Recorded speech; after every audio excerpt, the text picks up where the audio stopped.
Agindo Deus, quem impedirá? Uma palavra de fé, esperança, amor e prosperidade para a sua vida. Olá, meus queridos, graças a Deus por mais uma manhã de vida. Que Deus abençoe você, desejando a vocês, ou a você que está me ouvindo, muita paz, saúde física, saúde mental, saúde emocional, saúde espiritual e também a saúde financeira. Que Deus abençoe o seu trabalho, os seus negócios e seja um dia de produtividade, seja um dia abençoado. Um grande abraço também a você que tem sido um agente de Deus. Você que tem podido voluntariamente semear uma oferta para a manutenção do nosso ministério. Que Deus te prospere e te abençoe ricamente em nome de Jesus.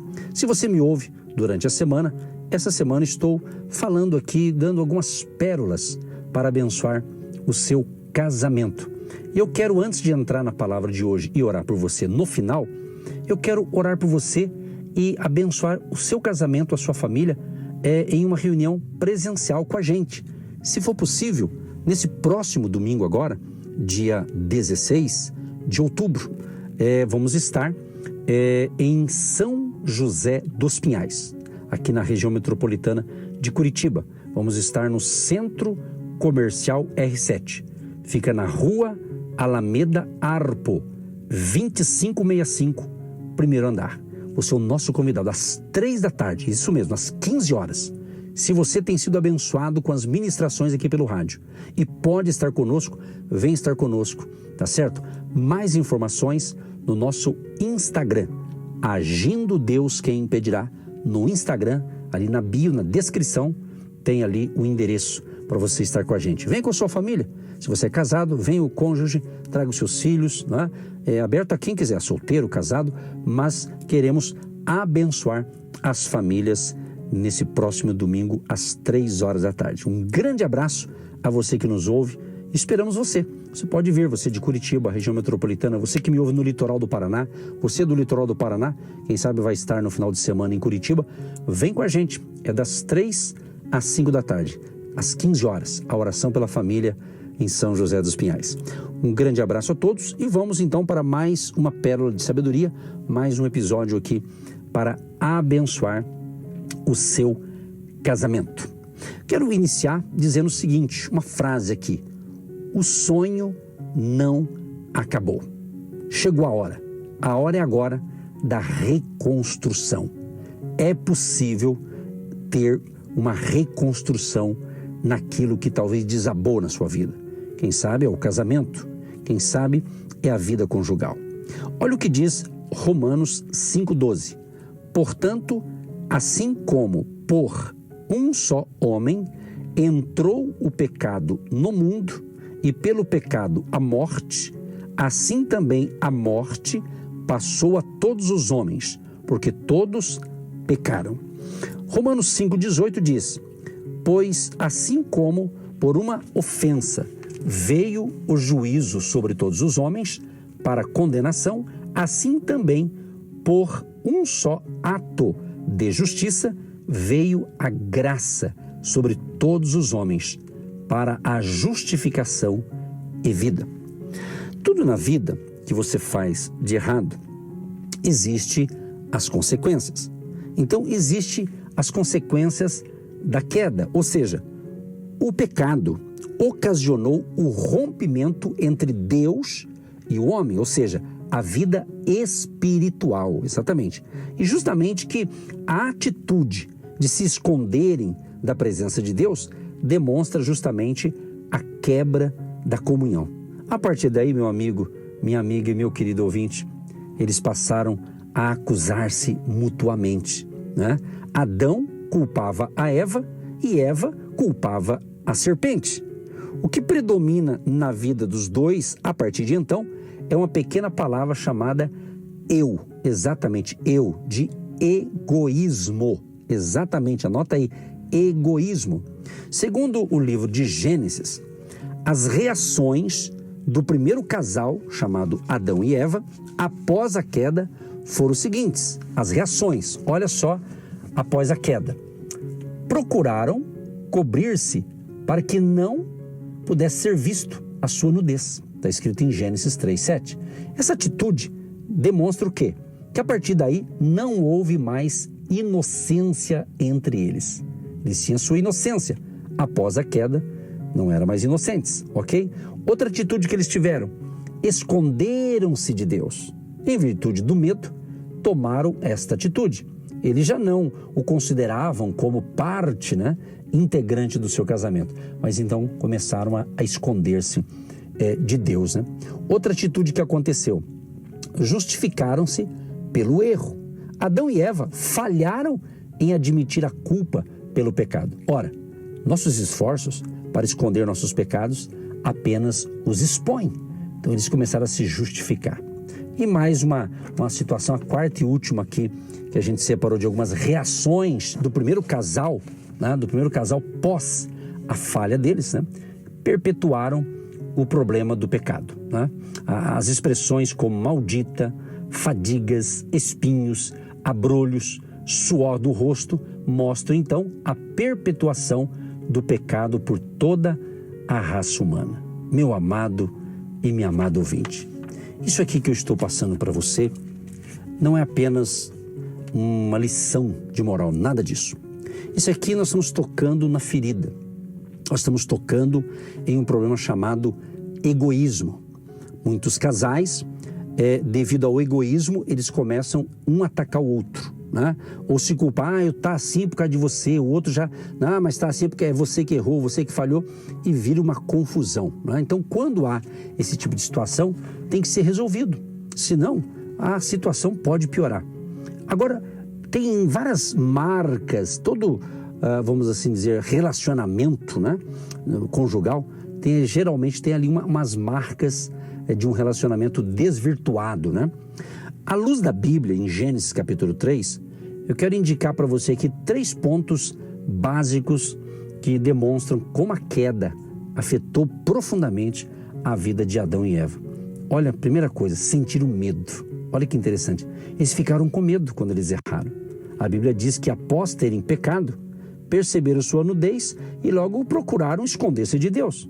No Antigo Testamento, a referência à nudez é sempre com uma conotação de fraqueza ou necessidade de humilhação. Outra coisa, eles perderam a transparência que tinham um com o outro, com Deus. Exatamente, quebraram o relacionamento com Deus. Antes de pecarem, eles não se envergonhavam, porque não havia reservas física, emocional e espiritual entre eles e Deus. Estava tudo beleza. Antes de pecarem, eles tinham intimidade plena em 3 dimensões. Primeiro, espiritual, Deus. Segundo, emocional, alma. Terceiro, na parte física, que é o corpo.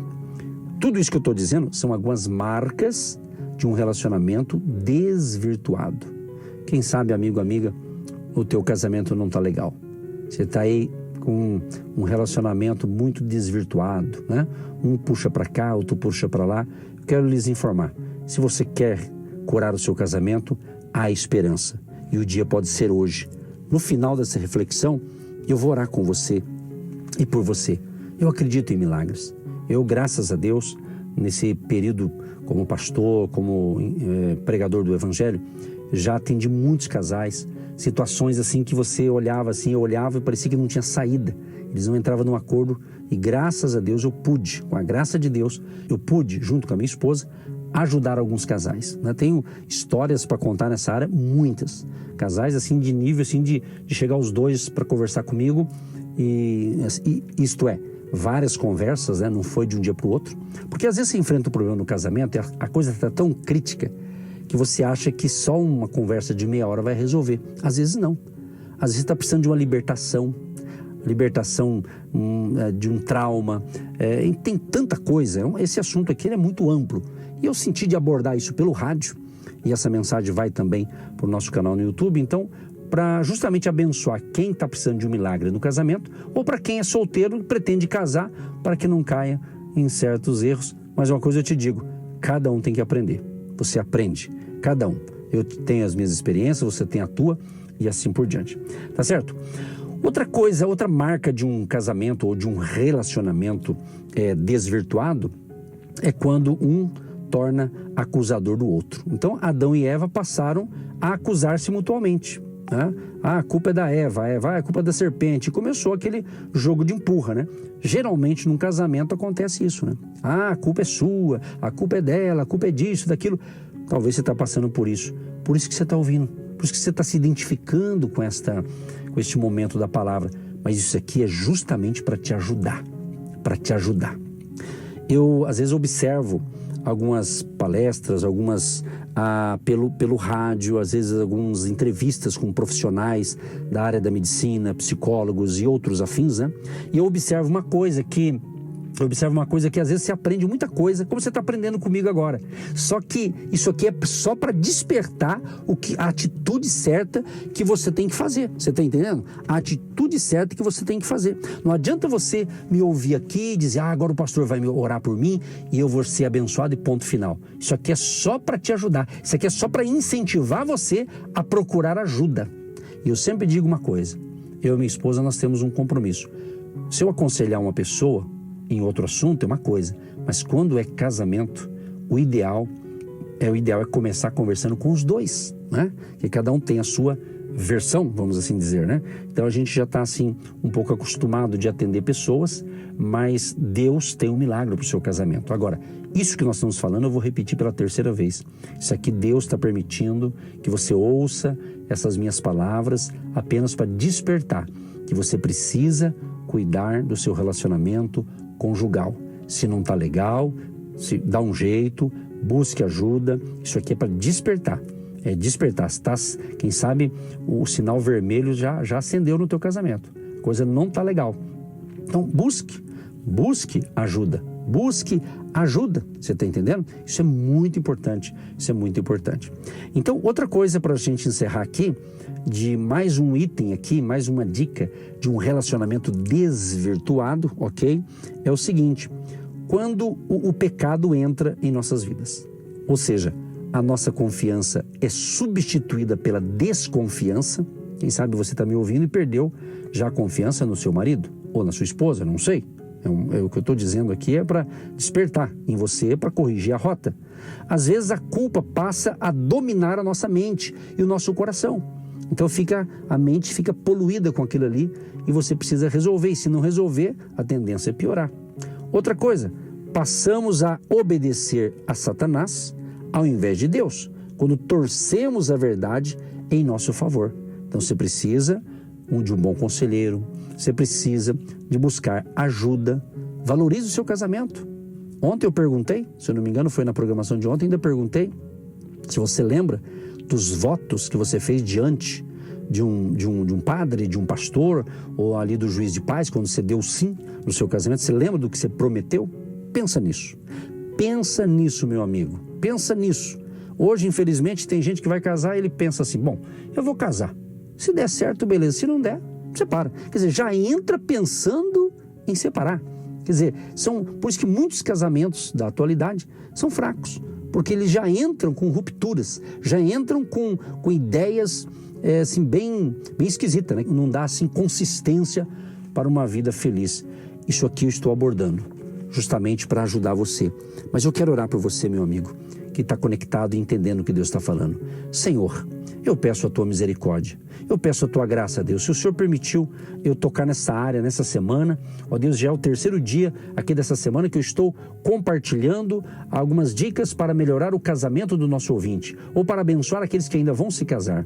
Deus, abençoa esta família, abençoa este lar, e que eles consigam êxito. E se está tendo um relacionamento desvirtuado, que o Senhor possa entrar com providência a partir dessas palavras, haja uma mudança. Eu quero repreender na autoridade do nome de Jesus todos os demônios que estão tentando destruir esse casal, esta família. Se é obra do mal, bata em retirada agora, em nome de Jesus. Haja paz e harmonia e uma restauração completa nessa união conjugal, em nome de Jesus.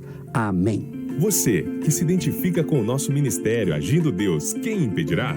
E tem interesse em investir uma oferta missionária em nossa programação? Torne-se um agente de Deus e faça parte dessas pessoas de fé que semeiam com fé e vão colher o que semeiam. Anote: Banco do Brasil, agência 1243-2, conta corrente 68630-1. Que Deus prospere a sua vida. Agindo Deus, quem impedirá? De segunda a sexta, uma palavra para abençoar sua vida.